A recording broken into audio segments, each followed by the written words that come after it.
Morning po. Okay, so we'll be requesting po yung mga church members to check po kung may mga vacant seats pa po sa harap. We encourage everyone po to move up po from the back para po ma-reserve din po yung mga seats po dun sa mga darating po natin na mga kapatiran. Good morning, church. Today is the last Sunday of CCCN's anniversary month. So just like that po, the psalmist declared, I will praise you, O Lord, among the nations, for great is your love reaching to the heavens, your faithfulness reaches to the skies. Remembering God's faithfulness strengthens us to face the future and recommit ourselves to His loving care. Let us give God a joyful clap of praise.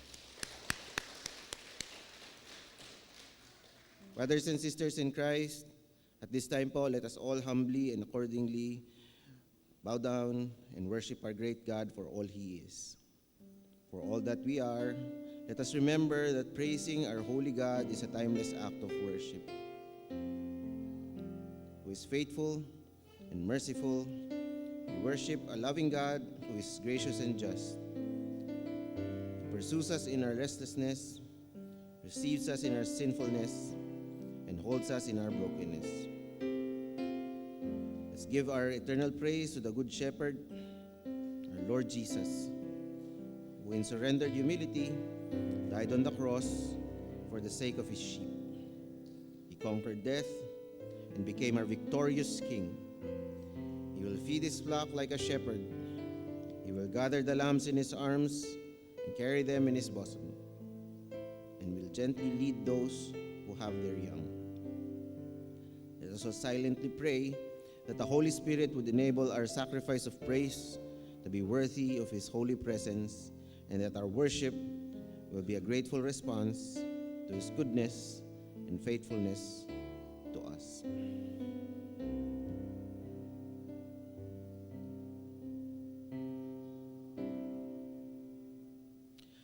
With that, let us all stand as we sing our opening hymn, The Light of the World is Jesus.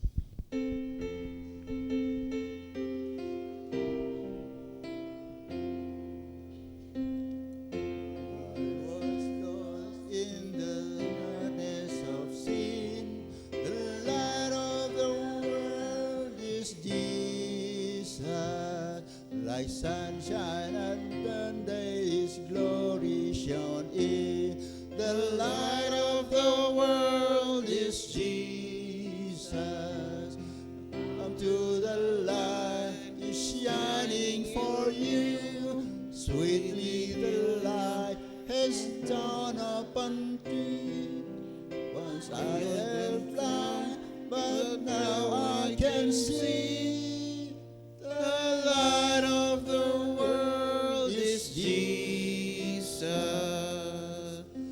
Darkness and been.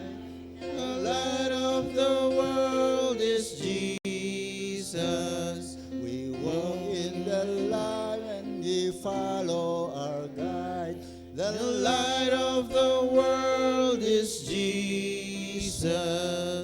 Come to the light, is shining for you. Sweetly the light has dawned upon me. Once I was lost, but now I can see. The light of the world is Jesus. You dwellers in darkness with sin-blinded eyes. The light of the world is Jesus. Oh, that is blinding and light will arise. The light of the world is Jesus. Come to the light is shining for you.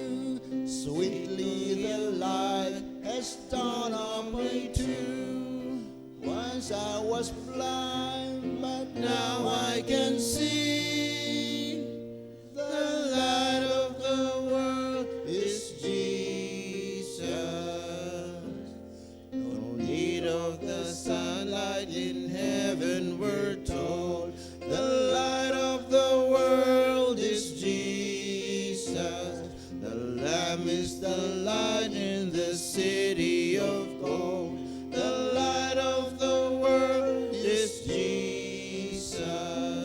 Come to the light, 'tis shining for you. Sweetly the light does dawn upon you. Once I was blind, but now I can see. The light of the world is Jesus.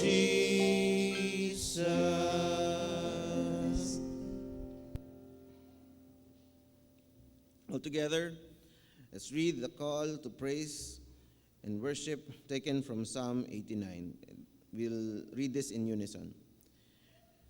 The heavens praise your wonders, O Lord, your faithfulness too in the assembly of the holy ones. For who in the skies above can compare with the Lord? Who is like the Lord among the heavenly beings? He counsel of God's way. He is more awesome than all who surround him. O Lord God Almighty, who is like you? You are mighty, O Lord, and your faithfulness surrounds you. Let's continue praising God by singing hymns of praise. For our song, let us sing, What Grace Is Mine.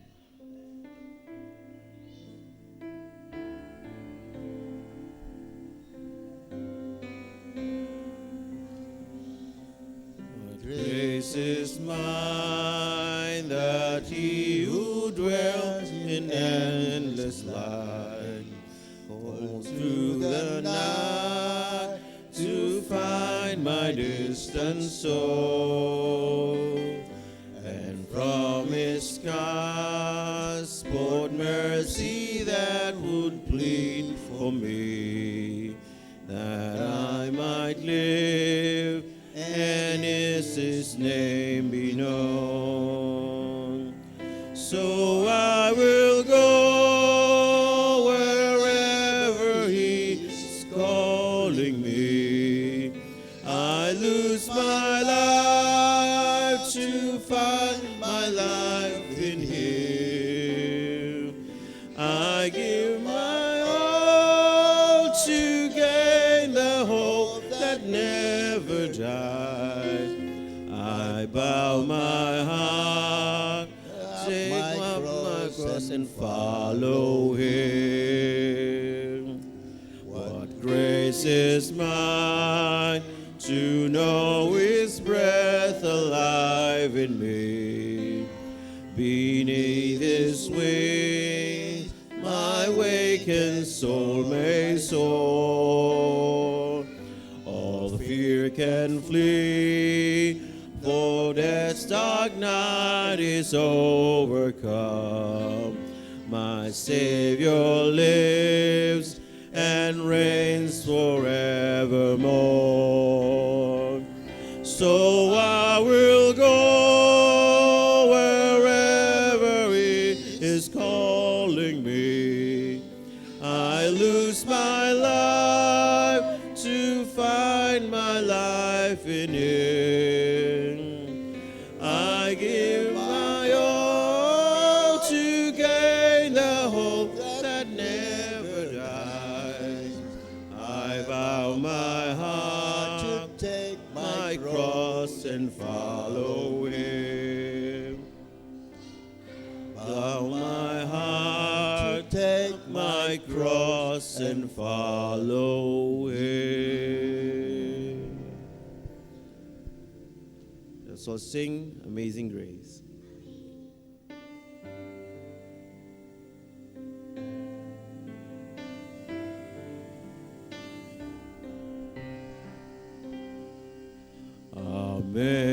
Amazing grace, how sweet the sound that saved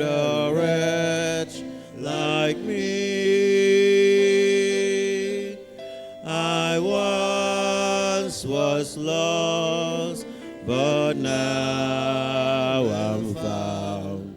Was blind, but now I see. 'Twas grace that taught my heart to fear, and grace my fears relieved.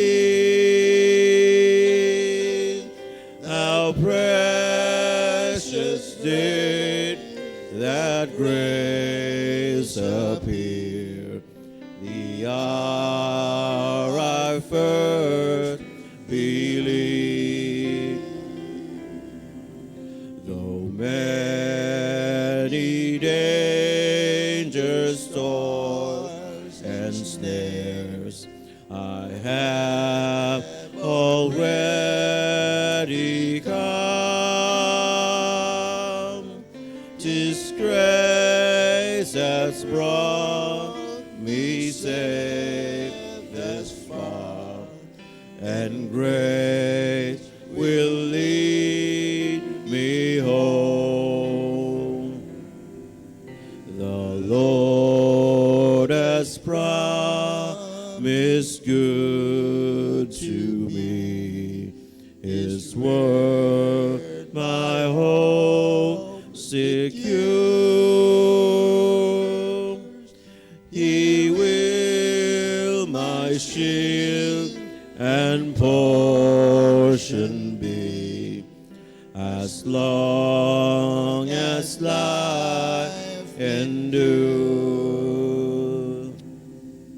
Yes, when this flesh and heart shall fail, and mortal life shall cease, I shall possess within the veil a life of joy and peace. The earth shall soon dissolve like snow, the sun forbear to shine, but God who called me here below will be forever mine. Let's all be seated. Let's come to the Lord in prayer. As it is written in Psalm chapter 79, verse 9, help us, O God, our Savior, for the glory of your name. Deliver us and forgive our sin for your name's sake. O gracious and sovereign God, our Father in heaven, we come before you with reverence and joy, because you alone are worthy of all our praise. We adore you for all your holiness, your perfect justice, your unfailing mercy, and your steadfast covenant love. We thank you for sending your beloved Son, our Lord Jesus Christ, our good shepherd, who laid down his life for his sheep. Lord Jesus, you know us by name. You seek those who wander. You protect your flock from the evil one, and you faithfully lead us beside still waters into the paths of righteousness. Apart from you, we are lost, but in you we have life, we have forgiveness, and eternal security. Father, we humbly confess that we have often wandered like the sheep. We have trusted our own wisdom instead of your own word. We love the things of this world more than your kingdom, and failed to follow the voice of our shepherd. We confess our pride, our coldness in worship, our impatience with others, and our neglect of your calling. We deserve only your righteous judgment, yet we thank you that because of Christ's finished work on the cross, there is now no condemnation for those who are in him. O Lord, cleanse us anew by your precious blood and renew us by the power of your Holy Spirit. Jesus, our good shepherd, gather our hearts again to yourself. Teach us, Lord, to hear your voice above every competing voice in this world. Lead your church in faithfulness, protect us from the false teachings, and make us as a flock that reflects your holiness, humility, and love. May all that we do today bring glory not to ourselves but to you alone. For yours is the kingdom, the power, and the glory forever. In the precious name of our Lord Jesus Christ, our good shepherd and King, we pray. Amen. As a hymn of response, let us sing according to your loving kindness.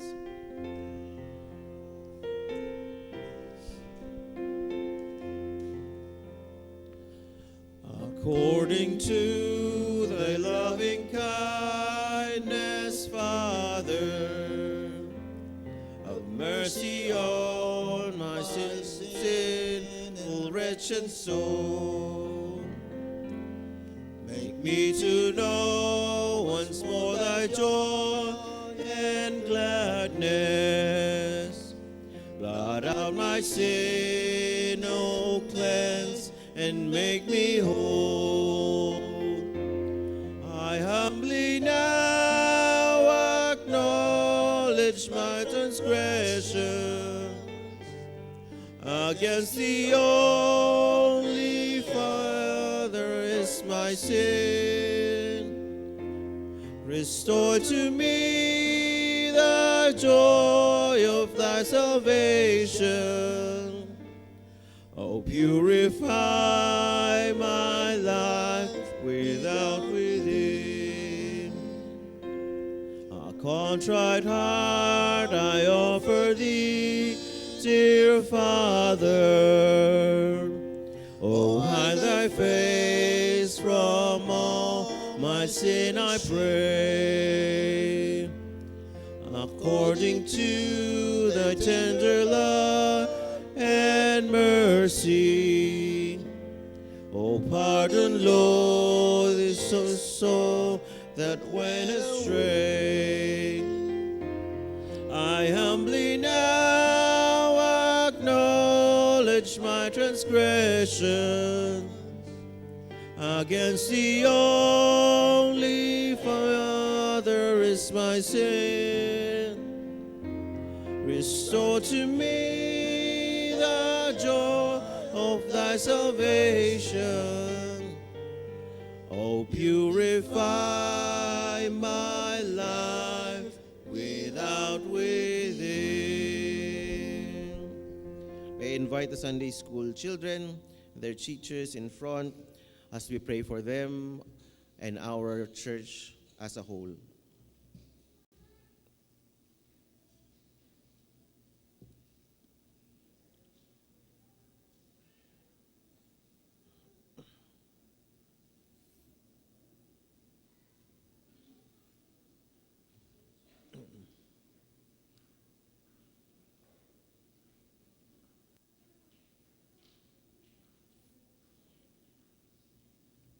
Let us all pray. Our gracious and sovereign Father, we come before you with hearts full of gratitude and reverence. You alone are worthy of all our glory, honor, and praise. We thank you because you are the good shepherd who faithfully gathers your flock from the youngest child to the oldest saint. Thank you that you have called us not because of your own goodness, but by your sovereign grace through our Lord Jesus Christ. Lord, today we lift up our Sunday school ministry before you. We thank you for every child that you have entrusted to this church. May they grow in the grace of the knowledge of Christ from an early age. Plant your word deeply in their hearts so that they will love you, trust you, and follow you all the days of their lives. We also pray for our Sunday school teachers. Strengthen them by your Holy Spirit, O Lord. Grant them wisdom to teach your truth faithfully and have patience to love each child and joy in serving Christ. Remind them that their labor in the Lord is never in vain, for it is you who gives the growth. We pray for every parent, every family in this whole congregation. Unite us in the gospel and help us to encourage one another, bear one another's burdens, and reflect the love of Christ in our fellowship. Make us a church that treasures your word, delights in worship, and faithfully proclaims the gospel to the next generation. Lord, as our good shepherd, continue to lead us in paths of righteousness for your name's sake. Guard us from error, strengthen our faith, and keep steadfast until the day we see Christ face to face. We ask all these things not because we deserve them, but because Christ lived, died, and rose again for his people, and now intercedes for us at your right hand. In the precious name and mighty name of the Lord Jesus, we pray. Amen. Hear our prayer, O Lord. Hear our prayer, O Lord. Incline thine ear to us and grant us thy peace.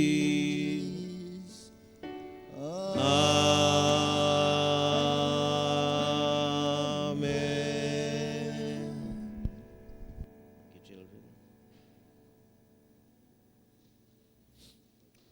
Let us all stand as we honor the reading of our scripture text taken from the book of John, chapter 10, verses 1 to 10. We'll be reading from the New International Version. Let's read this in unison. I tell you the truth, the man who does not enter the sheep pen by the gate, but climbs in by some way is a thief and a robber. The man who enters by the gate is the gate that the shepherd of the sheep. The watchman opens the gate for him, and the sheep listen to his voice. He calls his own sheep by name and leads them out. When he has brought out all his own, he goes out ahead of them, and his sheep follow him, because they know his voice. But they will not follow a stranger.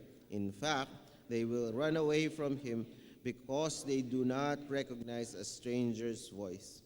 Jesus used this figure of speech, but they did not understand what he was telling them. Therefore, Jesus said again, I tell you the truth, I am the gate for the sheep. All who ever came before me were thieves and robbers, but the sheep did not listen to them. I am the gate. Whoever enters through me will be saved. He will come in and go out and find pasture. The thief comes only to steal and kill and destroy. I have come that they may have life and have it into the full. Let's sing, Open Our Lives, Lord.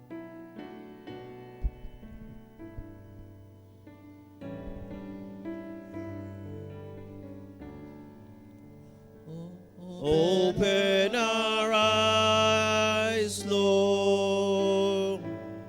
We want to see Jesus,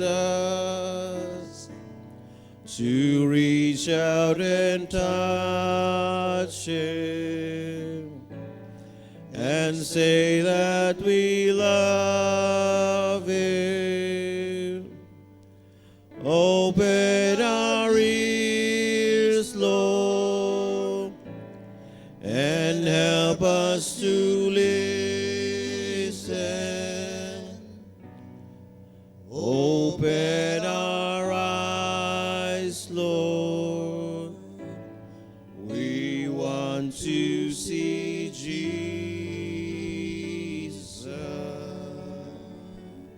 Let's all be seated.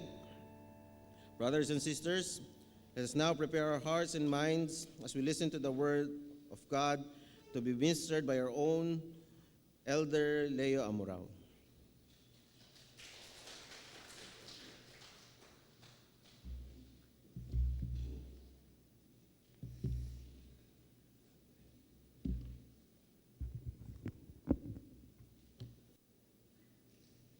Good morning po sa kanila lahat. Morning. Nagpapasalamat po ako una sa Panginoon dahil, again, He gave me an opportunity para po tumayo dito sa inyong harapan ngayon. It's a privilege and honor na ibinigay sa akin ng Panginoon na muling makatayo dito para maging mensahero niya sa umagang ito. So before we start, can we bow our heads for a while and let us pray? Dakilang Diyos samang banal, kami po'y nagpupulit, nagpapasalamat at binigyan mo kami ng kalayaan upang sa umagang ito ay muling marinig ang mensahe mo sa umagang ito, Lord. Lord, sa puntong ito, Panginoon, humingi po kami ng kapatawaran sa aming mga nagawang pagkakasala. Linisin mo po kami upang kami maging karapat-dapat sa iyong banal na salita, ang mga banal, at sa iyong banal na harapan sa oras na ito. Lord, sa umagang ito, please guide us, teach us, be our teacher, be our instructor, Panginoon, sa umagang ito. Lead us, Panginoon, sa pag-aaral namin ng iyong salita, Lord. Tago mo po ang iyong lingkod sa iyong banal na wings, Panginoon, behind your mighty wings, Panginoon. At kayo po nawa ang mangusap sa amin na oras na ito, Lord. Maraming salamat po, lahat ng papuri ay binabalik namin sa inyo. In Jesus' mighty name. Amen. So, sa umagang ito, mga kapatid, ang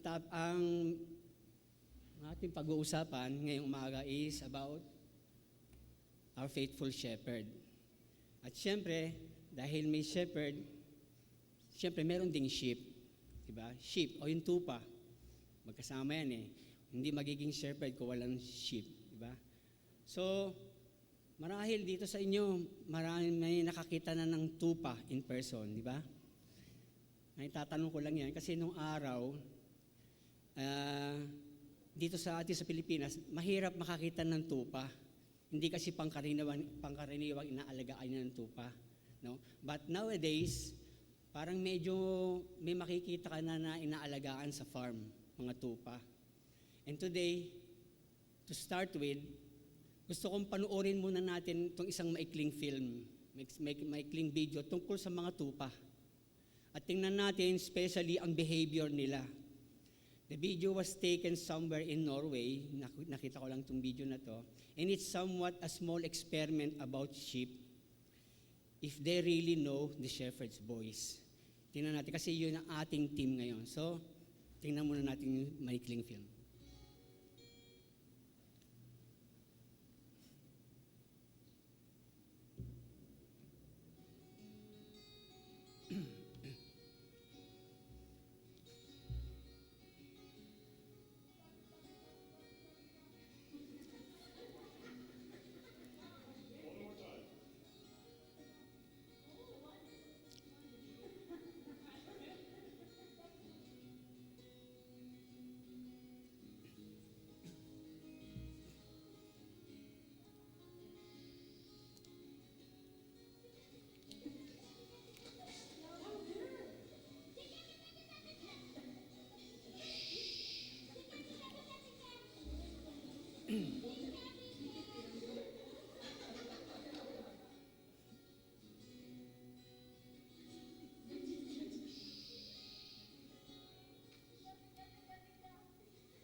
Shepherd.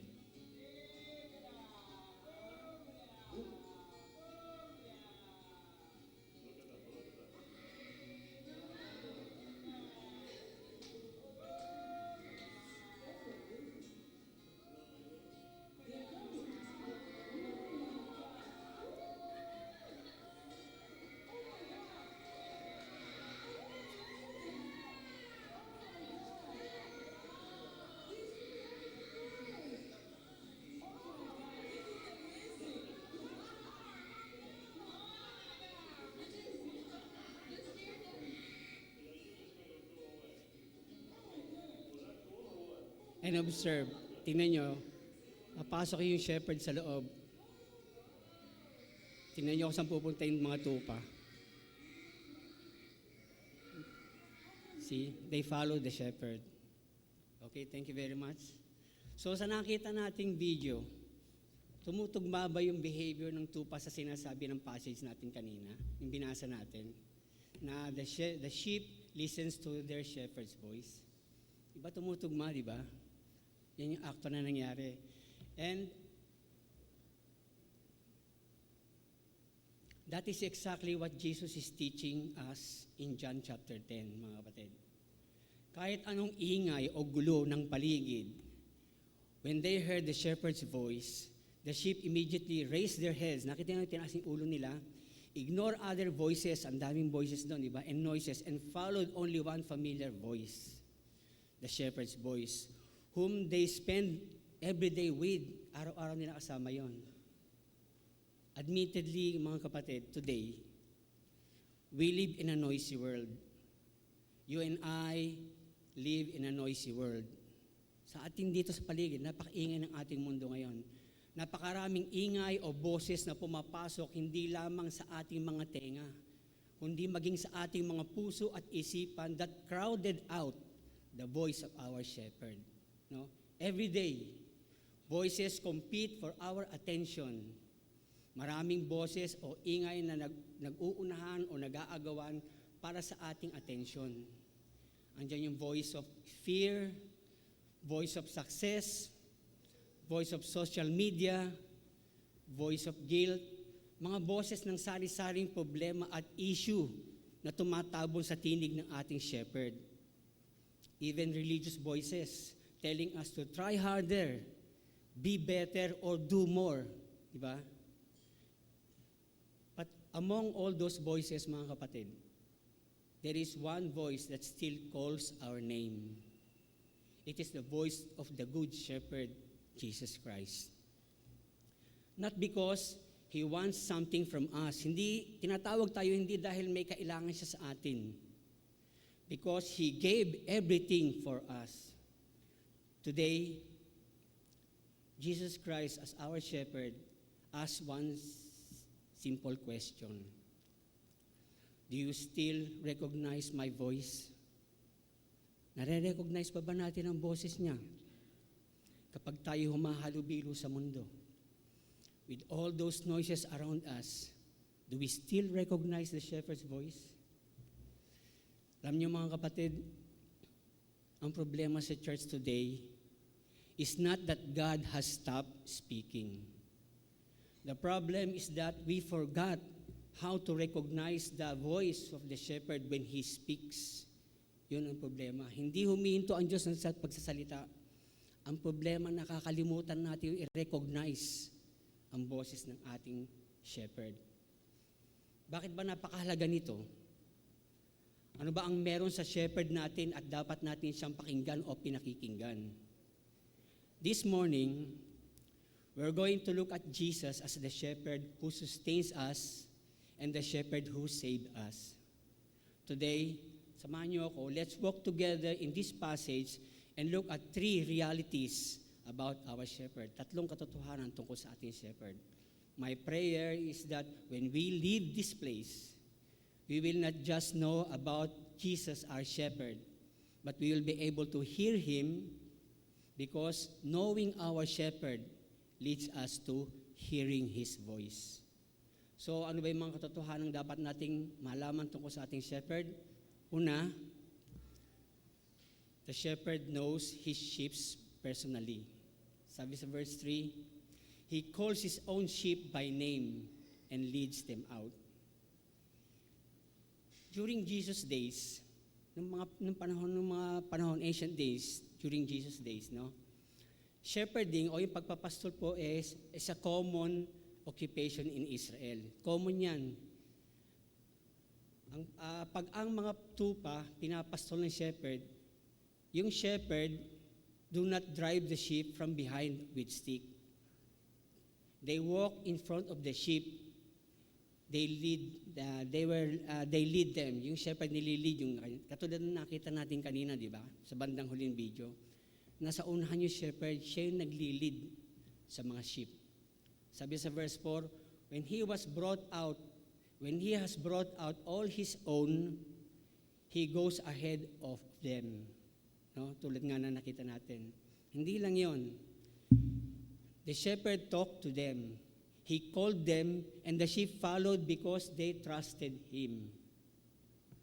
Sa gabi, mga kapatid, especially sa spring or summertime, dun sa Europe, no?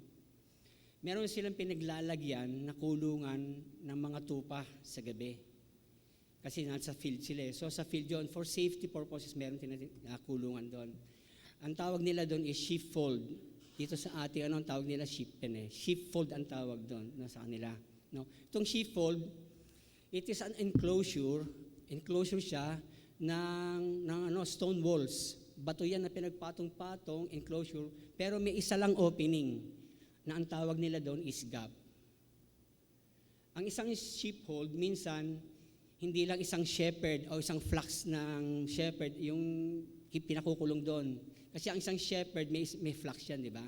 So, ang isang shepherd, minsan, sa sheepfold na ganyan, 2 shepherd ang naglalagay ng kanilang mga kawan sa ganyan. No? So, sa gabi, several flocks, kung 2 yung nandiyan dyan, several flocks sa gabi would sleep in the communal sheepfold guarded by a gatekeeper or by the shepherd himself. At sa umaga, each shepherd, bawat isang shepherd, would come and call his flocks to lead them out. And with that, it is an medyo amazing nangyayari. Kasi isipin nyo 2 yung kawan doon, magkaiba yung shepherd nila. Pero hindi sabay natatawag yung 2 shepherd. Isa-isa lang sila. Pero pag tumawag yung unang shepherd, no, the only flocks that belongs to the shepherd who is calling would stand up and go out. Yung hindi niya kawan, hindi gumagalaw yun. Yung kawan lang niya, yun lang ang lumalabas para sumunod doon sa tumatawag na shepherd. Yung hindi kasama doon sa kawan niya, they remain. Nakahiga lang doon yun. Hindi nila pinakikinggan yun. Bakit? Kasi they knew that voice. Kilala nila yung boses na yun. No? They recognized the voice of their shepherd sa time na yon. For them, that voice meant food. That voice meant water. That voice meant safety. Sa kanila, yun ang ibig sabihin ng boses ng shepherd na yun. Pagkain, safety, tubig. The shepherd has been speaking to them every day until his voice was woven into their memory. Araw-araw kausap niya yung mga tupa niya. Hanggang sa na-memorya na ng mga tupa yung boses niya. Umukit na sa isipan ng mga tupa yung boses ng kanilang shepherd. At alam nila na ang tinig na yon ay nangangahulugan ng safety and provision. Mga kapatid, saan ba tayo papunta nito? Katulad din natin sila. No? The Holy Spirit speaks to us, not like a stranger. Ang Holy Spirit ay nangungusap sa atin tulad ng isang taong kasama natin araw-araw sa ating buhay. He speaks to us like someone who has been walking with us every day of our lives. A companion, a partner, a friend. Ganyan ang Holy Spirit sa atin. The Holy Spirit is within each and every one of us, mga kapatid. Nung tinanggap natin si Kristo bilang Panginoon natin at tagapagligtas. Kapatid, the Holy Spirit is not a force. Hindi siya isang lakas. The Holy Spirit, hindi siya katulad ng gravity. Alam natin may gravity dahil pag naghagis ka, bumabagsak. Gravity is a force. Hindi ganun ang Holy Spirit. The Holy Spirit, hindi rin siya katulad ng isang electricity o isang magnet. The Holy Spirit is a person, mga kapatid. The Holy Spirit ay isa sa mga persona ng Trinity. He is a person that teaches us, guides us, speaks to us, and knows us personally. Nung tinanggap natin ng Panginoong Jesucristo at dumating sa atin ang Banal Espiritu, na-realize ba natin to? Nag-sink in ba sa ating isipan na ang Banal Espiritu ay kasama mo? According sa Acts 2, chapter 33, ito yung nag-ascend si Jesus Christ. No? When Jesus Christ ascended to heaven, Jesus has received from the Father the promised Holy Spirit and pour out His Spirit from heaven upon His church. Ibinuhos niya yung kanyang Espiritu, si Jesus Christ, from heaven, papunta sa atin. And with that, Jesus now came to live within every believer with all His power and with all His blessings through His Spirit. Kaya nananahan sa atin ang banal na Espiritu. The Shepherd, the Holy Spirit, speaks to us like someone who has lived with us. Parang yung mga kasama natin sa bahay. ganun siya, mas higit pa dahil sa atin mismo nananahan. We are the temple of God, mga kapatid. At nananahan sa templong ito ang banal na Espiritu. The Holy Spirit saw us when no one else did. He knows our real name, not the name people call us at work. Hindi yon. At kung ano man yung mga tawag sa atin dahil sa ating mga kapintasan o mga kamalian sa buhay o kasalanan, hindi yun ang pangalan na itinatawag sa atin ng banal na Espiritu. The Holy Spirit calls us beloved. He calls us my child. He calls us mine. Nare-realize ba natin yung mga yun? Kapatid, it is personal. Jesus, our shepherd, knows us personally. He knows us more than we know ourselves.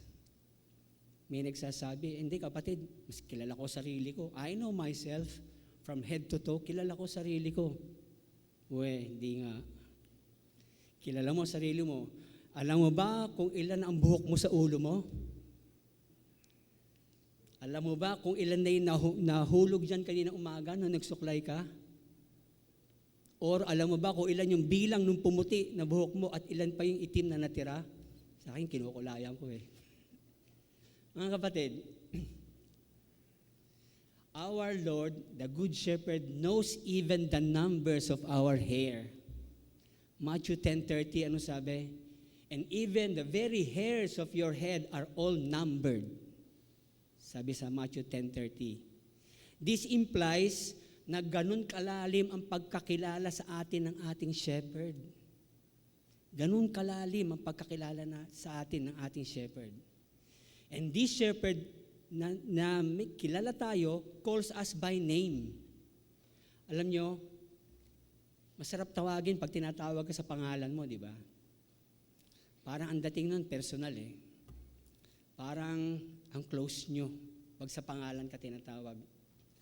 Naalala ko nung first time kong nagbarko, kasi doon ako nagtatrabaho sa barko. Nung first time kong sumakay sa barko, hindi pangalan ko tinatawag sa akin ng mga, ng mga kasabahan ko Kulot, liga. Tawag sa akin si Kulot. No? Minsan, nakakainis kasi parang hindi ka kilala. Kung ano rin nakikita nila sa'yo, sabi ko nga, di bale, kulot kayo ng kulot. Pag ako naging opisyal, tatawagin niyo rin ako sa pangalan ko. Dumating yon, naging opisyal ako, pero hindi pa rin. Ang tawag nila sa akin, kung ano yung rango mo, yun ang tawag nila sa'yo. So, hindi pa rin yung pangalan. Kasi, pag hindi ka tinatawag sa pangalan mo, walang closeness. You don't feel you belong to the family. You don't feel you belong to the group. Diba? So, at this point, mga kapatid, let me ask you, kayo, what name have you been calling yourself lately? Anong tinatawag nyo sa sarili nyo? Ano ba ang sinasabi mo sa sarili mo lately? Sinasabi mo ba sa sarili mo na, mahina ako? Hindi ko kaya. Sinasabi mo ba sa sarili mo na, takot ako? Guilty ako? Broken ako? Mga kapatid, those are names. Names that you've been calling yourselves or somebody is giving you na tinatanggap natin kung minsan. Pero today, mga kapatid, the Good Shepherd wants to rename us. If you had been called guilty, the Shepherd calls you forgiven. If you have been called broken, the Good Shepherd calls you restored. If you have been called lost, He calls you found. If you have been called alone, He called you mine. Naririnig ba natin yun? Yung tawag niya yun? He is not shouting. Love does not shout. Love calls. Tumatawag. Now, when you leave this place, remember your name, mga kapatid.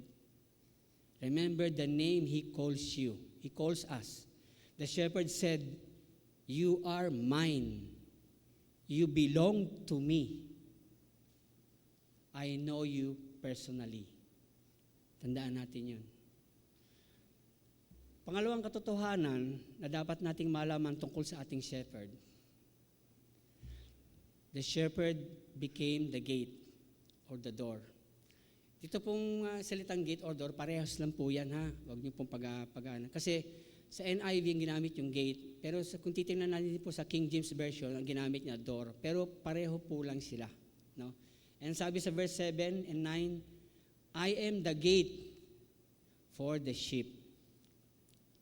After explaining the shepherd, sa first part ng passage, in-explain ni Jesus yung shepherd. But then, Jesus changes picture. No? He says, very truly I tell you, I am the gate for the sheep. Sabi niya. No? Tanong ko lang,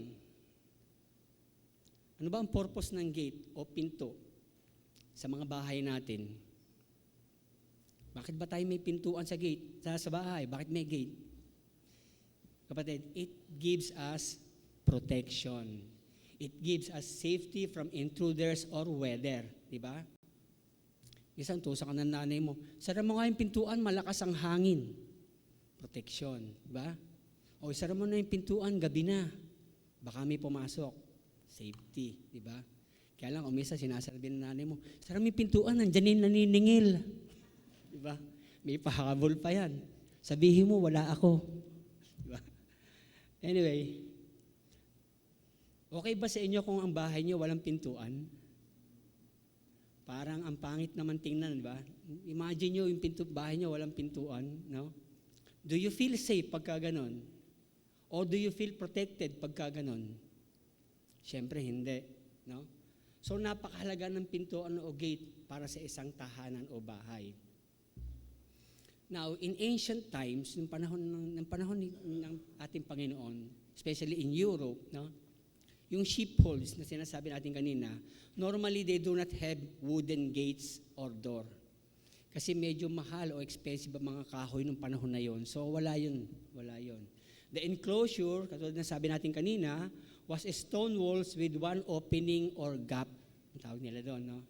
Sa gabi, yung shepherd himself would lie down in that opening or gap. His own body became the gate. Nothing could get in or out except through him. Katulad na nakikita natin dyan sa picture. Ganyan ang ginagawa nila. The shepherd does not just show you the gate. Yung shepherd hindi lang basta, ito yung gate. Hindi. Hindi rin niya sinasabing, he is a gate. The shepherd's ang sinasabi ng shepherd, he is the gate.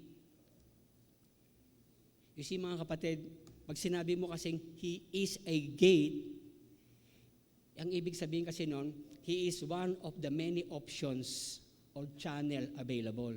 Sabihin nun, hindi lang siya yung gate. Pag sinabi mong he is a gate, sabihin nun, maraming gate. No? But when you said, he is the gate, it means he is the definitive and absolute access point. No more, the only way, no more, no less. At yun ang sinabi ng ating Panginoon, I am the gate. Jesus declared in John 14:6, I am the way, the truth, and the life. Sabi niya, di ba? If you remember that, John 14:6. Ang sabi niya, I am the way. Hindi niya sinabing, I am a way. Di ba? Jesus, dito sa passage sa verse na to, sa John 14:6, sinasabi dito ni Jesus Christ, Jesus is declaring that He is the only and absolute way for all of us to be saved. Jesus alone, mga kapatid. Christ alone. The only gate where we can come in and go out and be safe. Siya lang, wala nang iba. Mga kapatid, Jesus is not the shepherd who leads us. He is not just the shepherd who leads us out. He is the shepherd who became the gate who protects us with His own life. Umihiga siya doon sa gap na yun. Sinasang-alang-alang niyang buhay niya para sa atin. He did not stand at a distance and point heaven. Hindi siya nakatayo sa isang lugar lang, sa malayo, at sinasabing, eto yung daan sa langit. Ang sabi niya, ako ang daan sa langit, sabi niya. He is the way. He did not give advice from the clouds. Wala siya doon sa taas at sinasabing, oh, ito gawin mo, ganun. Hindi. He came down and laid His body in that gap between you and death. Ano yung gap na yon? That is the cross. Doon siya humiga para sa iyo. Between you and death. Kamatayan. Thieves wanted to steal our peace, kill our joy, destroy our future. But Jesus laid His body in that gap. Para bang sinasabi niya sa magnanakaw, you will have to go through me to get to my sheeps. Dadaan ka muna sa akin bago mo makuha ang aking mga tupa. Yun ang gustong ipahiwatig ng Panginoon sa magnanakaw. He is the gate that protects us. He is the gate that keeps us safe.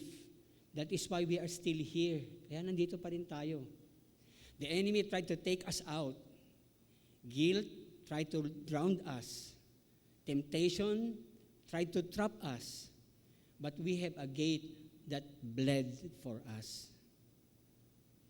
And the beautiful promise of the gate in verse 9, ano sabi? Whoever enters through me will be saved. They will come in and go out and find pasture. Kapatid, to go in and out means freedom. It means freedom. Kaya lang, so many of us live as if we are still locked up. Marami pa rin sa ating namumuhay na para tayong nakakulong pa rin. The Lord gave us freedom, pero bakit para tayong namumuhay na nakakulong pa rin? Locked up in shame of our past, locked up in anxiety about our tomorrow, locked up in our worries and pains that this life brings, and locked up in our pride and self-preservation. Doon tayo nakakulong. Brothers and sisters, the shepherd became the gate, hindi para ikulong tayo uli in another prison. He became the gate to lead us into a wide open pasture. Ganda, no?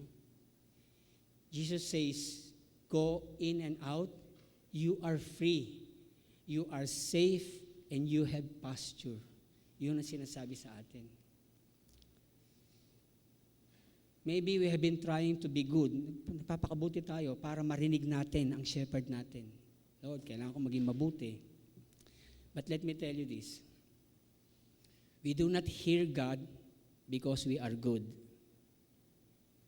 We hear God because Jesus became the door or the gate in which we entered through grace. Grace alone. At para marinig natin ang shepherd natin, we must be filled with the Holy Spirit. You see, mga kapatid, every Christian is indwelled by the Holy Spirit. Katulad ng sinabi natin kanina, napuspos tayo ng Banal na Espiritu. But not every Christian is always walking under the controlling influence of the Spirit. Kristiyano tayo, nasa ating Banal na Espiritu, pero hindi tayo nagpapasakop sa Banal na Espiritu. You see, when we became Christian, no? Ito sinabi ko na dati. When we became Christian, we do not add Christ in our lifestyle, no? But instead, we have to surrender our lifestyle to Christ and be filled with the Holy Spirit. Kuminsan kasi, Kristiyano na ako, so ang lifestyle ko na, iba na. Nadagdag na si Kristo sa buhay ko. No. We have to surrender our lifestyle to Him. Hindi yung inad natin si Kristo sa ating lifestyle. Ephesians 5:18, ano sabi? Instead, be filled with the Spirit. And that is a command, mga kapatid. It is not an option. It is a command. Now, may linawin tayo konti. Being filled with the Holy Spirit is different from indwelled by the Holy Spirit. Magkaiba po yun. Indwelling of the Holy Spirit is a one-time event. When a person is genuinely converted, the Holy Spirit permanently comes to dwell in him. However, being filled with the Holy Spirit is a continual action. It is an ongoing reality throughout the Christian life. Tuloy-tuloy yung infilling. Keep on feeling. Yun ang sinasabi doon. And to be filled with the Holy Spirit means to be controlled, to be directed, to be empowered, and to be under the influence of the Holy Spirit. Kaya dapat, araw-araw, we should ask God to fill us with the Holy Spirit. Bakit? Dahil araw-araw din yung battle natin with the flesh. Remember, the flesh desires what is contrary to the Spirit. Nandito tayo sa flesh eh. And to win that battle, we have to ask God to fill us continuously with His Spirit. And only then, we will be able to recognize the shepherd's voice. We get filled with the Holy Spirit, primarily through His Word, through prayers, through obedience, at yung ganito, pakikinig sa Kanyang mga salita.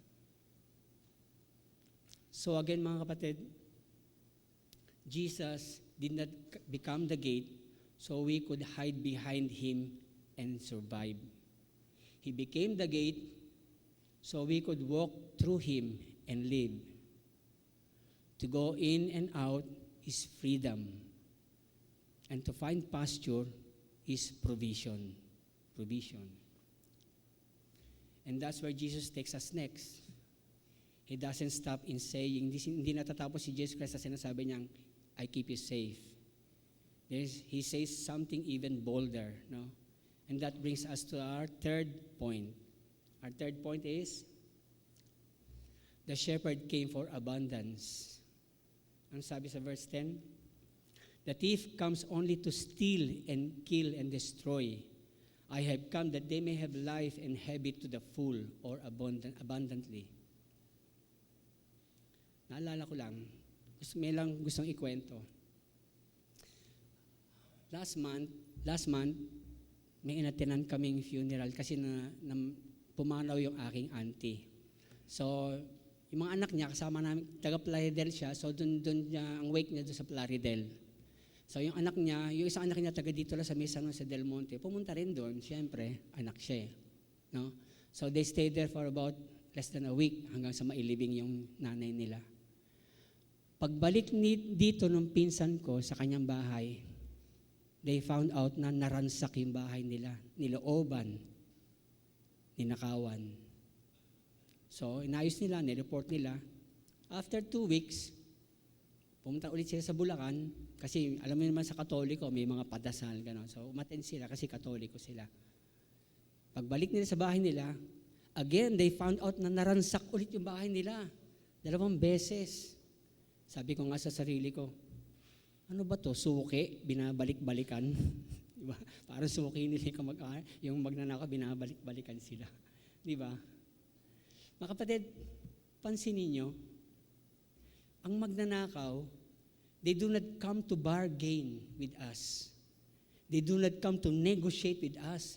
Lilimasin ka niyan, uubusin lahat ng pwedeng makuha sa iyo. Ganon ang magnanakaw. In verse 10, ano sabi sa atin dyan? The thief comes only to steal and kill and destroy. Spiritually, the thief comes to empty us. He steals our sleeps at night. He kills our relationship with bitterness. He destroys our hope little by little. Sinisira tayo ng kalaban natin unti-unti, hindi natin namamalayan. But, in contrast, Jesus did not come to give us advice. He came to give us life. Not just existence. Not just Sunday survival until next Sunday. No. Jesus came and He gave us abundant life. Life that overflows, life that is full even when your bank account is low or empty. Pag walang pera. Ba? Life that sings even in the hospital. That's what He came for, mga kapatid. Yun ang dahilan kaya siya dumating dito.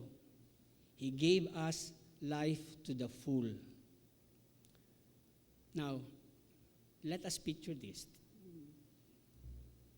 Let's take a picture of this one. No? May dalawang tupa sa isang the same green pasture. Dalawang tupa sa isang green pasture, the same green pasture. Yung isa, nanginginain o nimbling, but nimbling anxiously. No? Nanginginain pero balisa, may takot. Mayat-maya tumataas ang ulo, mayat-maya palinga-linga, hindi mapakali. Afraid of every sound. Pero yung isa is just lying down, chewing, resting, pa-relax-relax lang. Bakit? Because this one knows that the shepherd is there and watching. Tingnan nyo? The same field, the same grass, the same sun, but different life.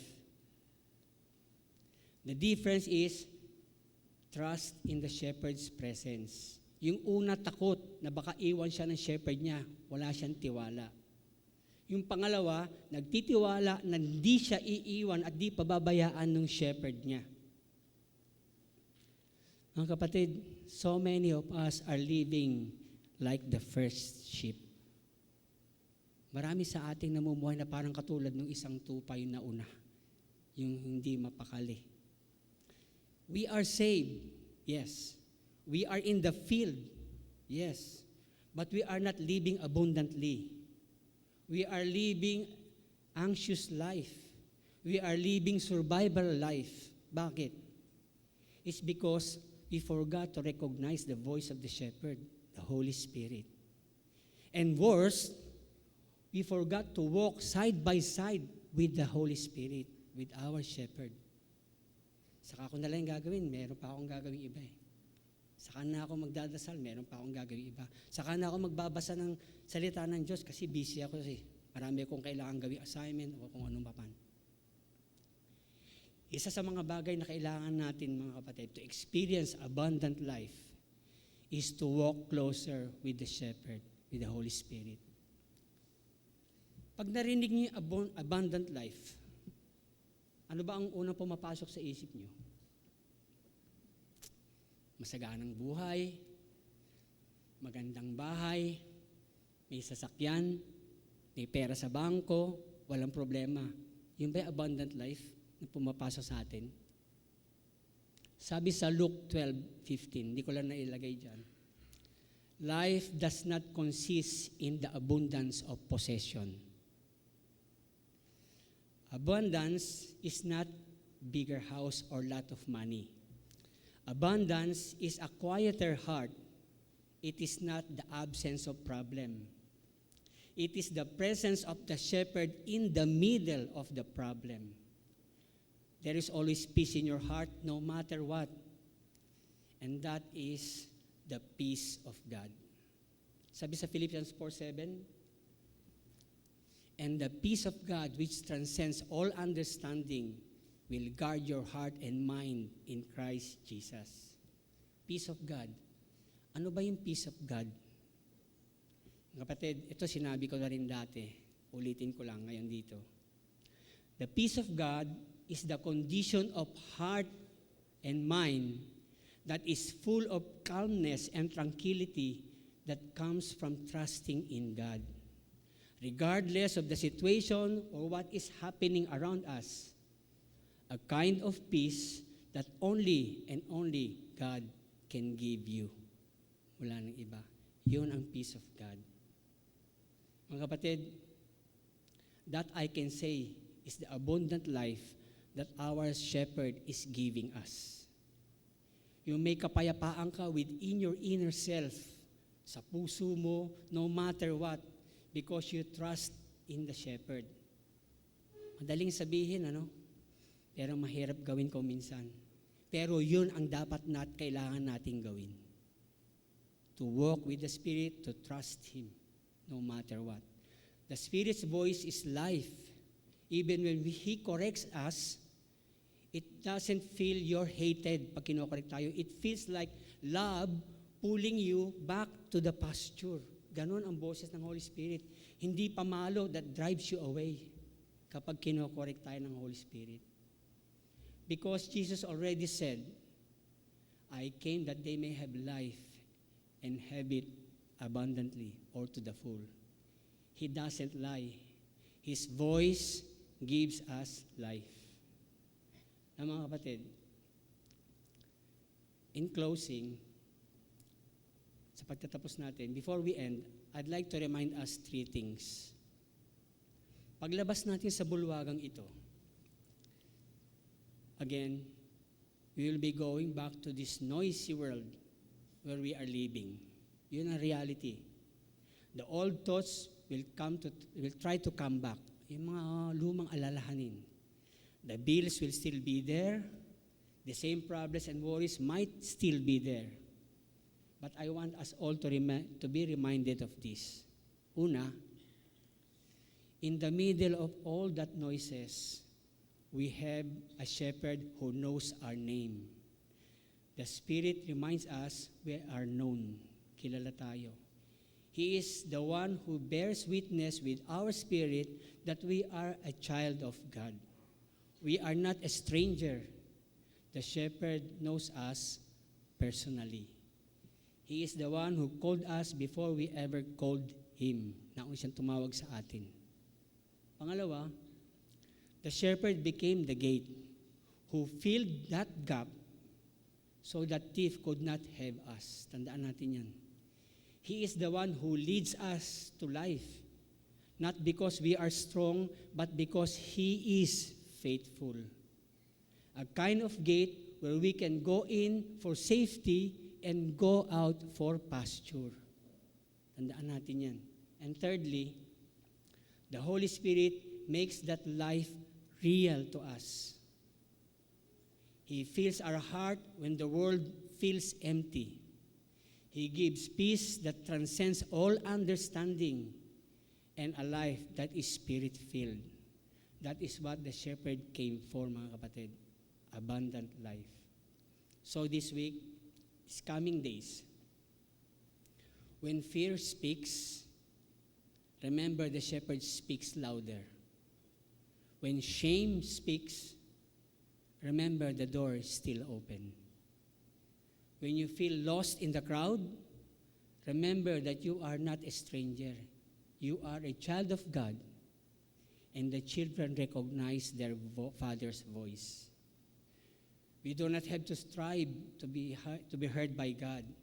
We just have to be still enough to hear that we are already His. Sa Kanya na tayo. We belong to Him. So, go in and out this week with that peace. Go to work with that peace. Go home to your family with that peace. And sleep at night with that peace. Yung kapayapaan na yun. The thief comes to steal and kill and destroy. But again, Jesus said, I have come that they may have life and have it to the full. So mga kapatid, hold on to that voice. Maraming salamat po. Let us pray. Father God, maraming salamat po, Panginoon, sa mensahe mo sa amin sa umagang ito. Thank you that we are known. Thank you that we are called. Thank you that we are kept safe and provided with. Help us to hear you above every other voice every day. And continue to fill us with your Holy Spirit. In Jesus' mighty name, amen. Thank you po. Good morning.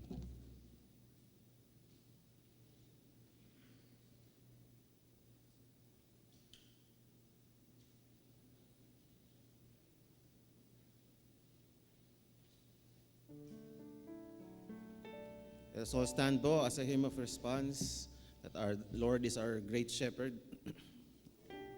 Let us sing, Shepherd of my soul. Shepherd of my soul, I lead to your control. Wherever you may lead, I will follow. You've called me to the choice, to listen for your voice. Wherever you may lead, I will go. Be it in a quiet pasture or by a gentle breeze, the shepherd of my soul is by my side. Should I face a mighty mountain or a valley dark and deep, the shepherd of my soul will be my guide. Shepherd of my soul, I submit to your control. Wherever you may lead, I will follow. You've called me to the choice to listen for your voice. Wherever you may lead, I will go. Please be seated. Brothers and sisters, let us praise and thank God for His wonderful words of life that we received today as a fitting response. Let's now prepare our tithes and offerings. And with that, may I read to you an offertory exhortation taken from 2 Corinthians chapter 9, verse 7. Each man should give what he has decided in his heart to give, not reluctantly or under compulsion, for God loves a cheerful giver. May I call on the deacons as we sing, Give of Your Best to the Master.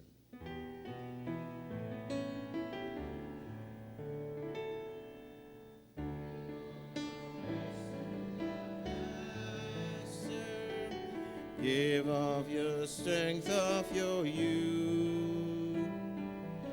All yourselves pledge to win order into the battle for truth. Jesus has set the example. Dauntless was he, young and brave. Give him your loyal devotion. Give him the best that you have. Give of your best to the Master. Give of the strength of your youth. Clad in salvation's full armor, join in the battle for truth.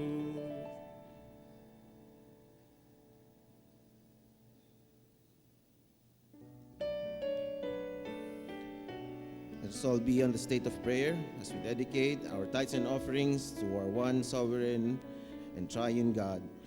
Let us all pray. Our gracious and sovereign Father, we come before you with thankful hearts.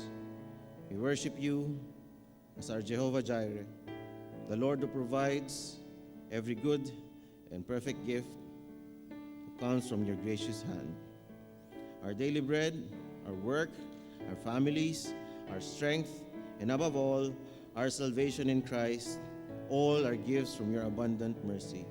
Truly, Lord, you are more than enough for us. Lord, as we now bring our tithes and offering, remind us that we are not giving because you are in need, but because you have first given everything to us. Teach us to give with joyful, willing, and grateful hearts, not out of obligation or fear, but as an act of worship flowing from the grace we have received through Jesus Christ. Lord, forgive us when we trust more in our income than in your promises, or when we cling tightly to what already belongs to you. Increase our faith to rest in your unfailing provision, knowing that you who did not spare your own Son will surely provide all that we truly need according to your perfect will. May these tithes and offerings be used faithfully for the advancement of your kingdom, the proclamation of the gospel, the care of your church, and the glory of your holy name. Let every peso given today testify that Christ is our greatest treasure and that Jehovah Jireh is always enough. We offer all these with humble gratitude through Jesus Christ, our Lord and Savior, forever. Amen. Let's all stand as we sing our doxology.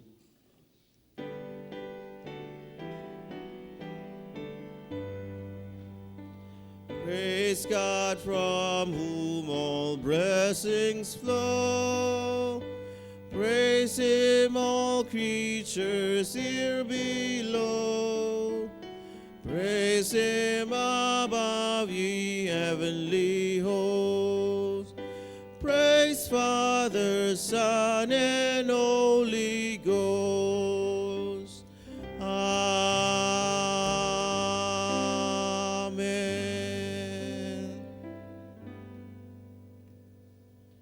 Let us all remain standing, and may I call on Elder Leo for our closing prayer and benediction.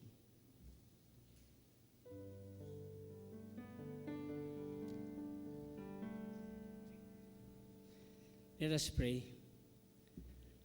Lord Jesus, thank you for being our faithful shepherd. Thank you that you call us by name and you lead us out of fear into life. Thank you, Lord, that you laid down your life as the door for your sheep, and through your blood we are safe. Holy Spirit, guard our hearts from the voice of the thief this week. Quiet every lie that says we are alone and forgotten. Teach us to hear you clearly, to follow you closely, and to rest in the abundance you gave us. Let your peace rule in our homes, in our work, and in our thoughts. We belong to you. Keep us near. Brothers and sisters, because our faithful shepherd calls us by name, receive now the blessing of his word. The Lord bless you and keep you. The Lord makes his face to shine upon you and be gracious to you. The Lord lift up his countenance upon you and give you peace. In the name of the Father, and of the Son, and of the Holy Spirit. Amen.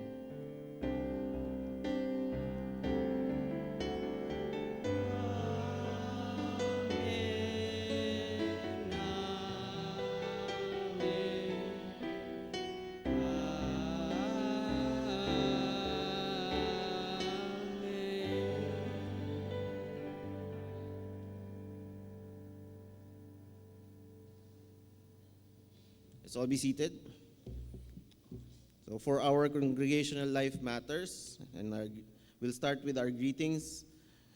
Warm welcome po to our visitors and online worshipers this morning. Join us again next time po for our worship service. And for this week's birthday celebrators po, from July 6 to August 1. So for July 27 po, Deacon Michelle Rivero. Happy birthday po sa Miracle and RUD. And si Sister Cassie Amaro po sa July 31. We also would like to greet our wedding anniversary celebrators po, sila Elder Boy and Deacon Lloyd Manaluz, all the way from the US, July 26. Kung manonood po kayo, happy wedding anniversary. And yun din po, sila Brother Jay and si Deacon Michelle Rivero po for July 27. So sila lang po yung celebrators. May call them po both for si Deacon Michelle tsaka si Brother Jay po in front po for our prayer. And for our congregation, please extend our hands po as we bless them. So tayo po ay lumagay po sa estado po ng panalangin. Manalangin po tayo. Aming Ama sa langit, maraming salamat po sa inyong kabutihan at katapatan. Kayo po ang Diyos na nagbibigay ng buhay at patuloy na nag-iingat sa bawat isa sa amin. Ngayon araw, nagagalak po kami sa mga kasama naming nagse-celebrate po ng kanilang mga birthday at yung mag-asawa pong nagdiriwang na kanilang wedding anniversary. Panginoon, salamat po sa bawat taon, sa dinadagdag niyo po sa kanilang buhay, ang bawat hininga, bawat pagpapala po at maging ang bawat pagsubok na nalalampasan po ay patunay po na iyong walang sawang biyaya. Naway mas lalo pa po nilang makilala, mahalin at sundin po si Kristo sa bawat bagong taon sa kanilang haharapin. Dalangin din po namin, Lord, ang mga mag-asawa pong ito, tsaka yung mga magse-celebrate po ng wedding anniversaries. Maraming salamat po sa inyong katapatan sa kanilang pagsasama. Patuloy ninyo po silang pagtibayin sa kanilang pagmamahalan, pagtutulungan at pagpatawad sa isa't isa. Naway manatiling si Jesus po ang sentro ng kanilang tahanan upang ang kanilang pamilya ay maging patotoo ng inyong biyaya at pag-ibig. Ama, pagpalain niyo po silang lahat ng karunungan, mabuting kalusugan, lakas upang magpatuloy sa paglingkod sa inyo. Sa panahon po ng kasaganahan, turuan niyo rin po silang maging mapagpasalamat. Sa panahon naman po ng pagsubok, Lord, tulungan niyo po silang manatiling magtiwala sa inyong mga pangako. Salamat po sa pagkakataong makisaya bilang isang pamilya ng mga pananampalataya. And naway ang selebrasyon na po na ito ay magturo po sa amin na ang pinakamahalagang regalo ay hindi ang dagdag na taon, kundi ang buhay na walang hanggan na aming tinatanggap po sa pamamagitan ng aming Panginoong Hesukristo. Sa Kanya lamang po ang lahat ng papuri, karangalan at kalwalhatian sa pangalan ni Jesus, aming Panginoon at tagapagligtas. Kami ay nananalangin. Amen. Okay po, happy birthday po and happy anniversary. Okay po, so for our church announcements, so meron po tayong program sa Citrus Bulacan na regalo para sa mga munting bata. So I think sino pong pwedeng okay pa sila din pa. So paki-coordinate na lang po kayo sa Missions and Evangelism regarding po dito. Next po. Prayer meetings po as regular po na ginagawa po natin usually po sa Sunday School area. 9 a.m. po every Wednesday. So we hope that we can meet you and be with you po in prayer as this is very essential po sa ating buhay Kristiyano na we give our prayers po to our God and celebrate po yung thanksgiving na binigay niya sa ating mga blessings. And please coordinate din po dun sa ating mga KR representatives po, si Christine tsaka si Kathleen Cleofas po on CMMN merch, yung mga merchandise po natin, t-shirts, yung mga giveaways po natin, and yung mga anik-anik. All proceeds po will be used po as part of budget and seed money po for the upcoming classical camp po on 2027. Okay. Just to inform nyo lang po, we will be updating po slightly po yung liturgy natin starting August. May slight change lang po sa worship proper natin. Ito po lang, i-explain ko lang po yung pagkakasunod-sunod po ng worship service yung liturgy po ng worship service natin. No changes naman po dito, so we do welcome greetings, then we solemnize po yung ating worship through a prelude, and we sing the opening hymn, then we read text po for the call to praise and worship, na re-respondahan na po natin siya with a song of praise and worship. Then we proceed po dun sa prayer of adoration and confession. Then yung hymn of response naman po doon. Ibabalik po natin yung reading of the Heidelberg Catechism para po mas maintindihan po natin ano ba yung pinangahawakan po nating faith. Then we proceed to congregational prayer. So sa congregational prayer po, we pray for the children and sa Sunday school teachers as well as yung whole church po.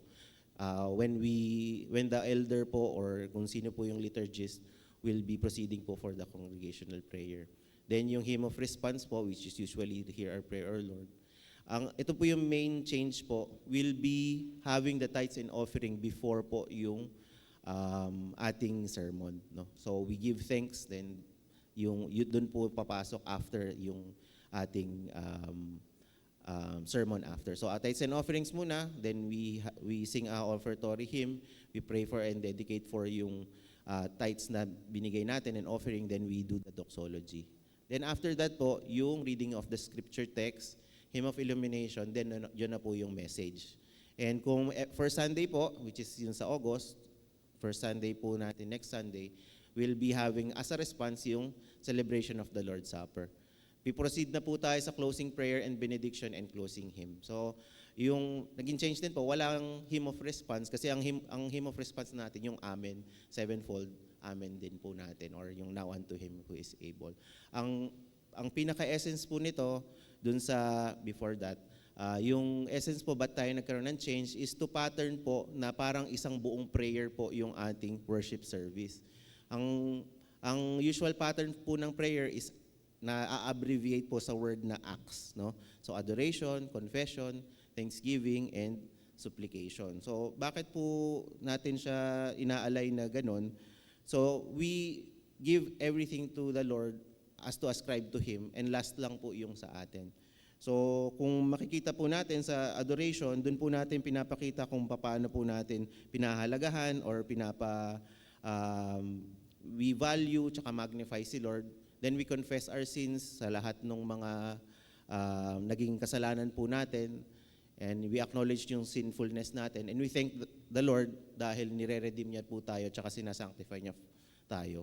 Then, saka po tayo humihingi. So, which is yung sa supplication. Kung titingnan niyo po dyan, yung acts, yung adoration and confession, nandun siya sa first part.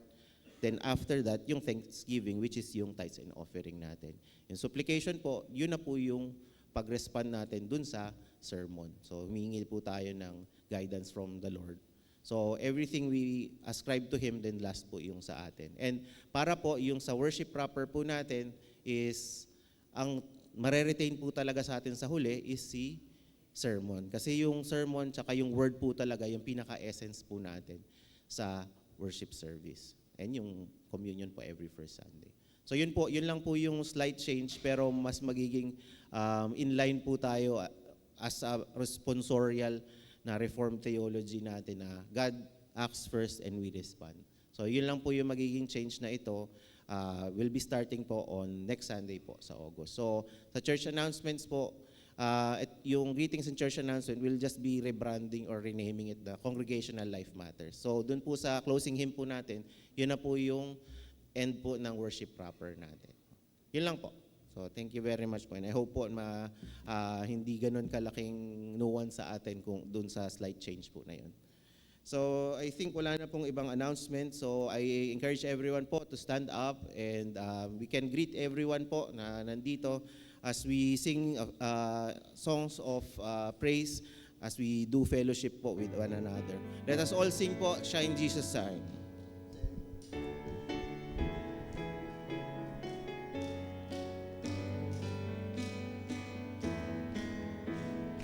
Lord, the light of your love is shining in the midst of the darkness shining. Jesus, light of the world, shine upon us. Set us free by the truth you now bring us. Shine on me. Shine on me. Shine, Jesus, shine. Fill this land with the Father's glory. Blaze, Spirit, blaze. Set our hearts on fire. Flow, river, flow. Flood the nations with grace and mercy. Send forth your word, Lord, and let there be light. Lord, I come to your awesome presence. From the shadows into your radiance. By the blood I may enter your brightness. Search me, try me, consume all my darkness. Shine on me. Shine on me. Shine, Jesus, shine. Fill this land with the Father's glory. Blaze, Spirit, blaze. Set our hearts on fire.